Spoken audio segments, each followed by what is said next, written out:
Amanya gange nze manager Francis oba mpita Kamoga Francis nga abasinga mumanyi nga manager Fresh Kid oba manager wa The Texas Entertainment. Bingi bize bibeerawo emabega kaawe ennaku nga 4 emabega social media, ku TVs, ku radios nga bikwata ku Fresh Kid ne management ye wamu ne family. Ebintu ebyo bize bibeerawo okuviira ddala olunaku olw'omukaaga waliwo ekipapula ekyajja kiba kuntumya ekyafulumira ku mikutu gya social medias Facebook nga kwegiri Instagram nga kipapula ekyo kijja kitambula. Nange kwe nakirabira nga kiraga nti bataminatinze contract yange abazadde b'omwana. So bwe nakiraba saasooka kiwa nnyo budde nasooka ne nkitwala bwenti nga nange nendeka kireka wabula nenkubira ku bazadde ng'amasimu tegaliiko.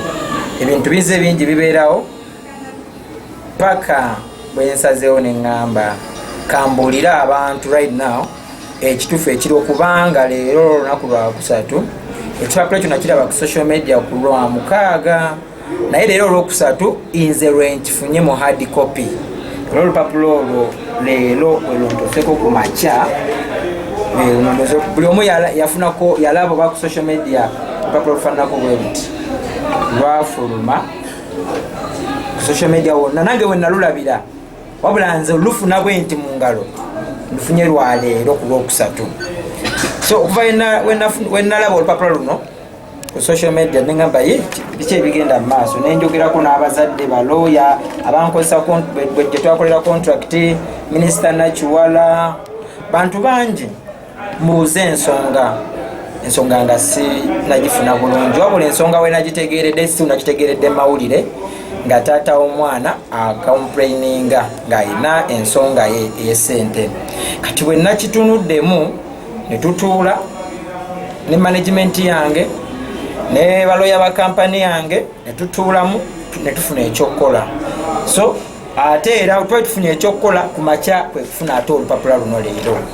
Kati we tufunye olupapula luno nalwo ne tuluyitamu ne twongera okulwekaanya ne wajje luvudde ne tutegeera buli kimu engeri ekitambulamu. Nga kinajjukirwa nti Fresh Kid buli omu yandabanga omwana oyo muintroducinga mu Gwokubiri February wena muintroducinga eri abantu era omwana oyo namufuna ennaku z'omwezi zaali ndowooza nga 2/10/2018 lwalina okulwa Monday olunaku lwe nasooka olaba omwana oyo namulabira Luweero kiro ssaawa 8 gwakyo namusanga mu bbaala olunaku lwa Monday ekiro mwezi gw'10 yes nalabira omwana oyo era olwo lunaku lwe namulaba nenoonya ku bazadde be nembalaba the following day ne bamumpa ebbanga nga amaze koze nabasangira baali bali mu kusomaasoma ate nga yali mu club kiro. So nenjogera ne bazadde be nannyonnyola embeera yaliwo ne bamunkwasa thereafter waita ebbanga ne tusayininga contract ze twasayininga. So nze lwaki mpise press conference eno njagala kutegeeza ggwanga move ya Francis eddako tuleme kubeera okugamba iki ekiddako tuleme confusing abantu tuleme confusing aba promoters abandi wadde omwana emirimu like njagala tereeza ekyo nakwongera kuwa kunnyonnyola abantu kituufu kiriwo kiboogera abazadde kyo kiri kitya kituufu oba nze ebbanga lyonna lyenkoze ne Fresh Kid mu bya ssente. Fresh Kid atandise okukola ssente ndoza mu Gwakutaano awo gwa mukaaga. Yes Gwakutaano gwakukola ku ssente era ebbanga eryo watandikidde okukola ssente ezo mbadde ne taata w'omwana nga tuli bwe tuti nga wenteeka ekigere kasita kiba kigambo kya ssente wateeka ekigere wenteeka ekigere wateeka ekigere kasita kiba nga kigambo kya ssente. So okusookera ddala njasooka nnyonnyola eggwanga Fresh Kid ssente ze zonna z'abadde akola njagala otegeeza eggwanga taata mbadde muwa ssente nga bw'alina ozifuna era mu mateeka ku lw'okuba nti taata ntambula naye buli show yonna gye ŋŋendako ne muzeeyi. Omwana waba alina performance ne weeba muzeeyi ali bizi atya n'akaseera k'emabega muzeeyi wabadde aperformingira ng'alina ennyimba ze abadde asazaamu show ze najja ku show y'omwana ku making sure nga sente z'omwana azifuna era mu bujjuvu. Mu interview muzeeyi yagambye nti omwana nti gye tugenda performing aba promoter ayina enamba zaabwe kitegeeza bwe tuvayo okuperforming amanyi n'obakuya n'abuza Francis muwadde sente mmeka ne bamugamba kitegeeza singa yakomplaininga dda naye nze mbadde nkola omulimu ogwange nengutuukiriza. Kati we nalabye ebyo byonna ebintu nange ng'omuntu nenzigwamu amaanyi. Mu kaseera we nandisiimiddwa nsasuddwamu ate kumpita mubbi nti ndi mubbi ndi mufere mbabbi ekimala.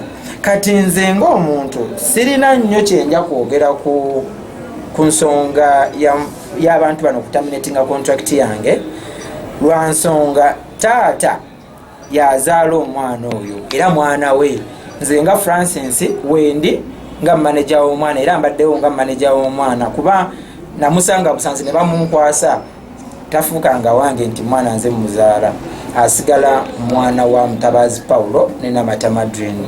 Ku nsonga zonna eziriwo nsobola okugamba nti ngende mu court cause otaminatinga kundi kino kiraga bataminatinze contract yange njirina wano gye twasayininga gye bataminatinze twasayininga empapula za mirundi ebiro lweno memorandum of understanding ndoza mulaba eno ye copy yennyini original ndoza era mulaba n'omukono gwa Mutabazi Paulo gasayiningako eno MOU yasayininga 28 Ogwokutaano gye ba referrinzeko mu kipapula kino.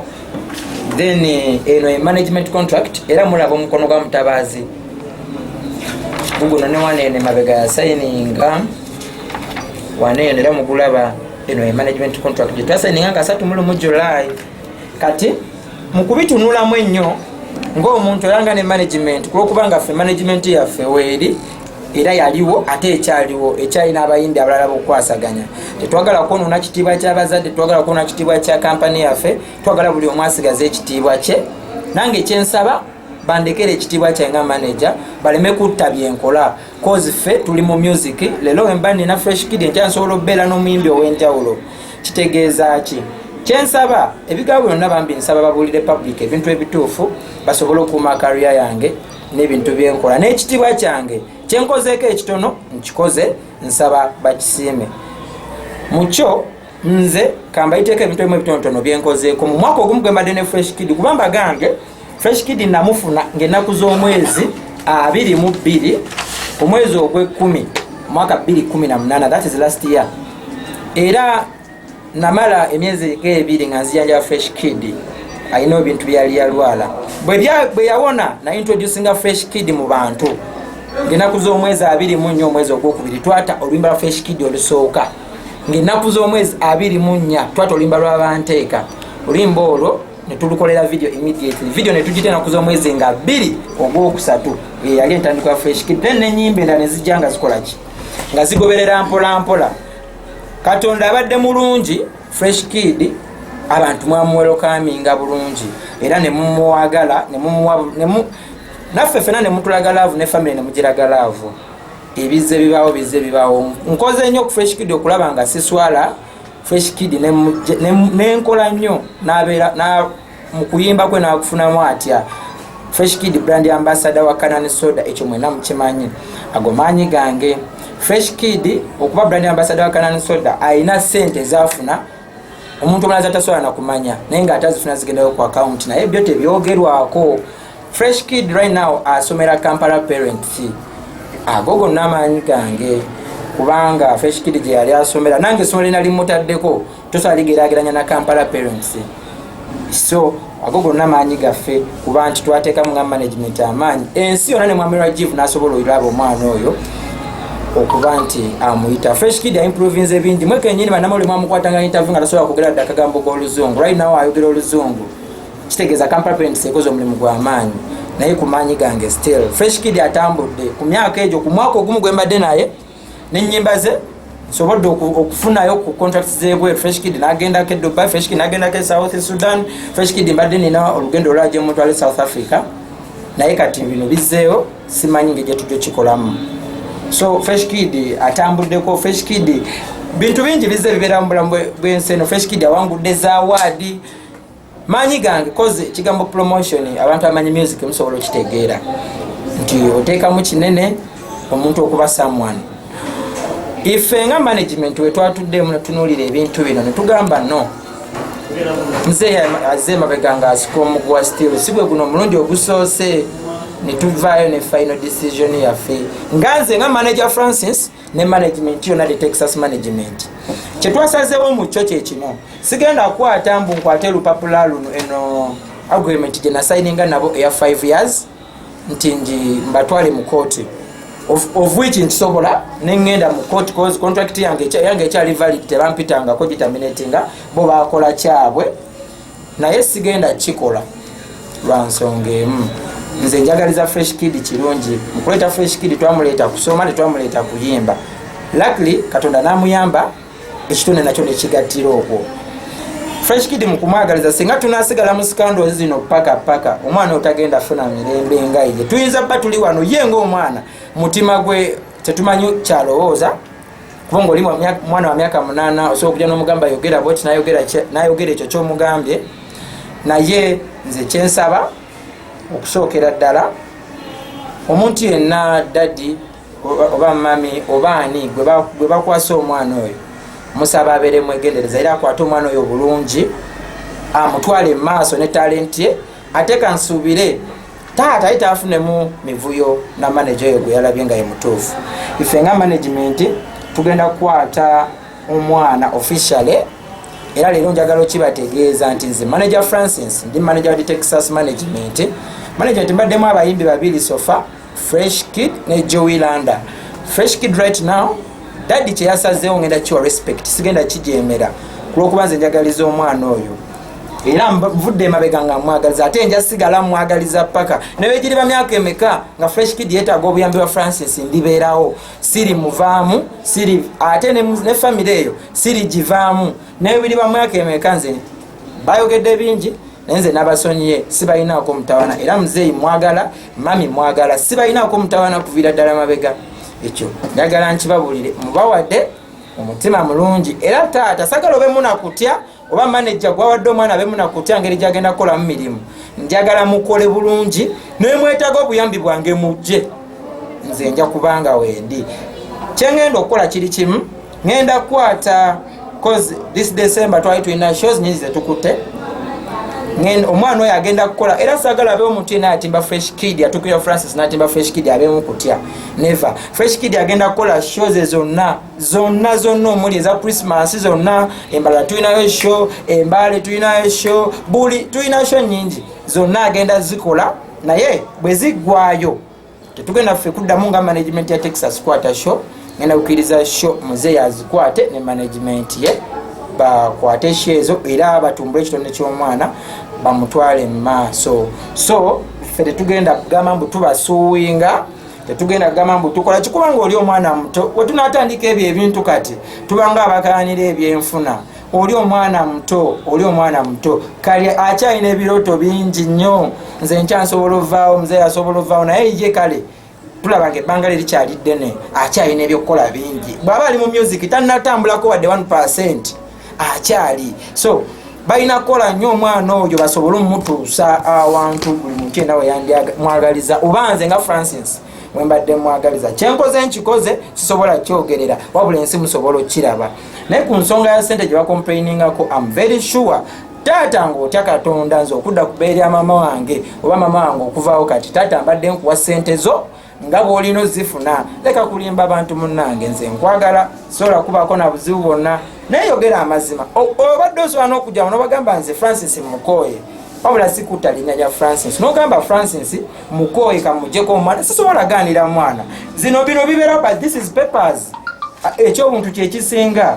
so ogenda mukoti biki naye siina time eyo kozi naffe tuba n'ebintu byaffe ebirala byetukwasaganya nontone music so muzeeyi bambi nkusamu ekitiibwa kyo taata era nkwagala ne family eyo yonna muleke kwonoona linnya lya Francis akatono kenkoze mbasaba mukasiimeko nsigaze akatibwa kangaako ti omwana oyo nange nina kyenyambye kozi I'm very sure nange nina kyenkoze nyinza oba mundabira mu kifaananyi kya naye nange nina kyenkoze Yes, I'm very sure nina kyenkoze cause mwenna mumanyi wa gye tuvudde.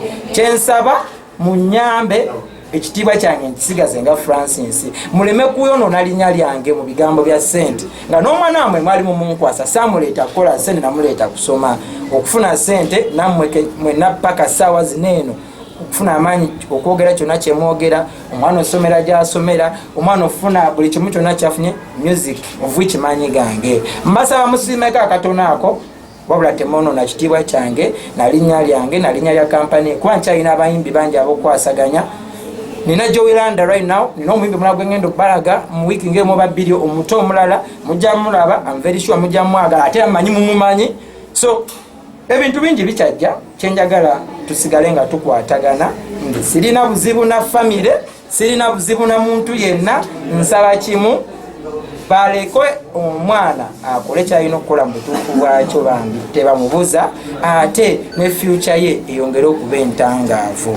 Neera n'ekirala show zonna nziramu kikakasa abali oba bwekasola baba na Fresh Kid nga nanyini kifo yandaba tugenda kujja nja kujja ne muzeeyi oba n'omuntu ena gwanabampadde performing esheeyo era ssente eziriva mu sheeyo zijja gabanyizibwa zigende bulungi nga we zirina okugenda paka sheezo we ziggwayo cause I'm very sure era singa ziri only this December. So kitegeeza next year Fresh Kid ayinza okuba ng'ali mu management ey'enjawulo.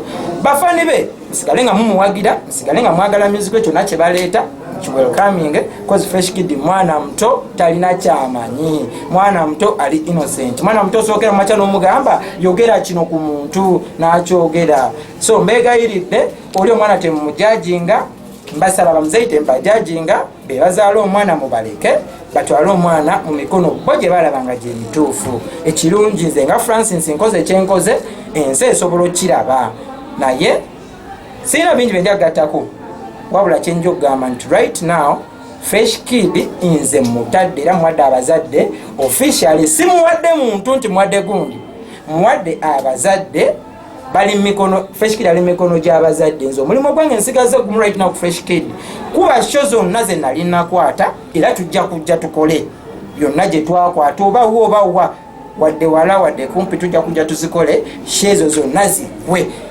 naye bwe ziggwa sheezo sijja kukwata show ndala ku mwana then daddy ajja kuba handling ensonga ezo n'abantu bana bakwataganye nabo.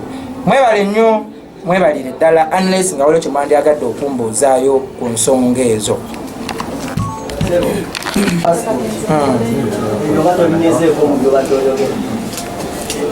Kati ekikwatagana na buli kintu kyonna ekikwatagana ku Fresh Kid nga kya Fresh Kid nga nze nakimukolera mutima mulungi si mutima mubi. Buli kintu kyonna oba lugoye oba simanyanga passport oba simanya biki buli kimu kyonna gwe kasitola ba shows zaffe nga ziwedde bwe pa buli kimu kyonna bagenda bakirina. Era nsaba manager omupya alina gwe balonze totya kukwatagana Francis jangu nze jangu ongambe Francis kino kiri kitya nze ngenda kugamba kugambi muganda wange kiri bwe kiti kwata bwotyo buli kimu cause kyestaagala Fresh Kid kudda mabega kijja kumpisa obinga ze mabega naye nkakasa muzeeyi ajja mutwala maaso ku nsonga y'emu gye badde ogamba nti olina shows ezibadde zikyabulayo twagadde okumanya management empyeze mu buyinza. What if yonge ine ekyayo kyebadde planninga nga tebadirize na shows nga bagenda zikansolinga kiki ogenda kukolawo kulenga manager Francis? Of course ekyo baba bakikoze illegal cause nabo bakimanyi era kyenkakasa tebasobola kikola. Nayogeddeko nafunyeeko omuntu gwe njogerako naye owa family ne bagamba no nabo bali mu nteekateeka ze zimu cause era ekyo baba bataate kaliya ya mwana singa Fresh Kid omulanga Samuel anatagenda abantu ne balwana abantu bagenda nenya promote bakibage abantu bazibu nnyo bafani bagenda gamba akala nakubula bakalanga tekajja onfuna. So right now tusevinga kaliya ya mwana tulina okukola shezo mu mbeera yonna alina bwe tebasobola kigaana.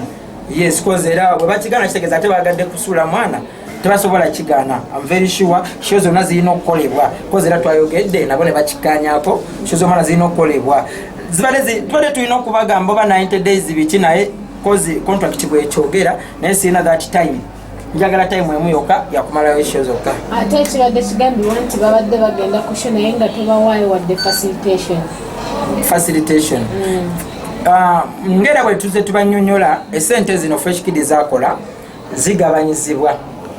Sente zino Fresh Kid bwagenda nakola tata afuna 20%, tata onfuna n'omuyimbi n'afuna 20%, musobola olowooza.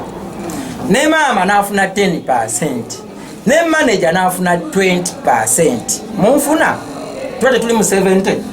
30% gye baleka ku mmeeza ey'okugamba nti kati yeno batambuza oba mugendalwa yeno okulyako yeno promotinga music omwana yeno okwambaza omwana yeno okukolera omwana each and everything ekikwatagana na fresh kid, that 30%. So tewali kati mbadde sisuubirayo kirala kwata mu nsawo zange ate unless nze sente zange zembadde nkwata mu nsawo za kwongera music wa mwana nga nze Francis naye ate nti tulina show mbadde sobola gamba nti ate muzeeyi mupangisize emmotoka eyiye ng'ate nange nina emmotoka tuba tulina okukozesa eyange ne tugenda ku show era bwe tuva ku show theyawo ennyini mu nfo muzeeyi waafunira sente n'agenda. Esaawa wano babadde bagenda ku bivulu nga manager omupya bw'alambise nti nno naye nga tobawa wadde n'amafuta era ya spending emitwalo 75 ku luno ng'agenda wa ng'agenda bivulu bya bookinga ate n'atuukayo nga ne sente zabadde esigadde wazijjeeyo ekiro. Exactly. Show zonna ze na bookinga sente ezo nze nino zijjayo nziwe tata tandaganga muntu singa nandaga omuntu nti manager sente ezo oba ozijjeyo ziwe gundi onfuna nze ebintu byenkola biri mateeka lwaki nkwata sente nziwa omuntu gwe simanyi onfuna gwe obeera gwe muzeeyi yefuula enkya neggula enkya wangamba sente zange wazaddeomu nagambako nti oyo manager mba muddamu nti muzeeyi paka nelero muzeeyi tandaganga nti ono ye manager. You understand? Muzeeyi kyeyakoze ye nga ye ku Francis yantadde mu blacklist kyeyakoze nze sikirinako obuzibu ekirungi nina abantu benkwatagana nabo ku mwana bensobola okufuna nti ate wagamba nti nno omwana n'engoye zonna ze wagula wazitutte ekyo gwe okyogedde fresh kid buli performance akola mu lugoye lupya nze kyenkola buli muyimbi wange nze omuyimbi wange newava ku show yo n'agenda ku show endala mukyusa olugoye okitegeera nze nenge gye mbrandingamu abayimbi bange okitegeera ebiseera ebisinga fresh kid wambala engoye tazidda namu tuzigaba bayambala engoye tuzigaba ebiseera ebisinga era ne fresh lady akimanyi olutuuka ewaka nga batulinayo show omwana engoye zonna zajjiddemu azijjamu n'ayambala brand new clothes naye nga tompya buli kimu kipya n'agenda ku show fashion neweba yabwereere ffe newe tuba tugenda ku show yabwe fresh kid yambala engoye empya nze kye nasalawo nze nganze era ekyo nomuzeeyi akirinako obukakafu era naye yali akirabyeko ne bwogende wa designer newenkuwa enamba y'onomukubira buli lunaku abadde alina ofulumya akiri engoye ebbiri eza fresh kid okitegeera emabegakawo mwafulumya akatambi nga fresh kid ali juba alinga performance sente ali mu sente yaziyulira ddala naye dadi ndowooza kwe yavudde ku nsonga y'akatambi ako agamba sente tezatuka bulungi soko tulembalirira bwakikwasaganya otya kubanga twalaba ejjubba mwakikuba sente omwana yafuna. Njagala bagamba ekigambo kimu nzeeyi yabadde ensonga ye nga ye mu kwogera ku yalaze sente azifuna wabula maama atakola ki njagala nnyo mugende mubuuze ku maama bana interview emu gye nalabye nga maama agamba nze basente sicomplaininga simanyi banamwe mwagirabye agamba nze basente sibimanyi nabimanya kikola ki kati mwe mugoberera ebintu bino birungi mujja kakasa mumanye ekituufu ekirobula kyenjagala muleme kwerabira mwami Mutabazi Paulo yazala fresh kid oli mwana we musaayi gwe kyabasazeewo mwana we osobola okukwata omwana gwozaala n'omuteeka wonna woyagadde kasitaba nga kyali below 18 naye nawe nga management nawe oba olina principles ezo z'otambulirako. Of course na principles zange zentambulirako naye kasita ate kituuka ewala ng'omuntu bino ebitwalo tulina okujja mu buntu nze pepa zizibaawo nate nze nkolagana nnyo n'abantu mu buntu ensonga lwaki muzeeyi aba alina okuba mukwano gwange kinewe ngenda mu mateeka muzeeyi ne musinga mbagamba aleka Francis agirabeera n'omwana muzeeyi tagenda ba musanyufu ne Francis muzeeyi kiba kirungi omwana n'amuteeka wantu ng'ali happy okitegeera muzeeyi n'abeera happy bwagenda osobola okukolera buli kyakola mu butuufu bwakyo. Yes manager bino bebagamba nti Facebook account y'omwana wagiwambye okyogerako ki genda ogikebereko bw'oba olinaawo essimu kebera ku Facebook yoba olawo nga tekyali active. Manager Francis contract y'emyaka 5 gwofuniramu okugikansolinga out kati olaba kyenyinza okugamba muganda wange mu bulamu buno tuba tukola ebintu tubikola na mutima ebisala ebisinga tosobola kukola kintu nawe otandika business kasi otandika gwe ng'ogoberedde kufuna nnyo oyinza okwekanga nga business eganyi kwa business ezisinga zisooka kugwa emyezi egisooka ezipiikinga bupiikinzi kati gwe bwojja nnyo ng'ogoberedde funa oyinza ofiirwa contract siganyi nze ebyo byonna weebiri naye nze nga Francis I appreciate Fresh Kid alina kyanyambye onfuna nze muyamba ayambye ebintu bingi era ne family ekimanyi naye nange ng'omuntu I appreciate alina kyanyambye so lakera kumakya nentekawo mbeera I can't. That's not Francis. Omutima ogwange gwakuyambako wemba nayambako mwana nafuka nina kwebaza Katonda nengamba Katonda webale wafula Fresh Kid kino bambi webale nti enchatomanya musobola olabayo ate ekintu ekyenjawo. Yes. Ebitinga nanga tuga bigambiwo okuba nti ogenda kuleeta Felista mu kifo kya Fresh Kid soko obisanguze sawa.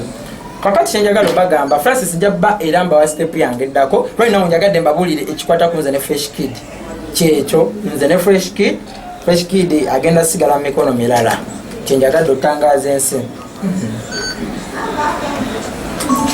Haya basi.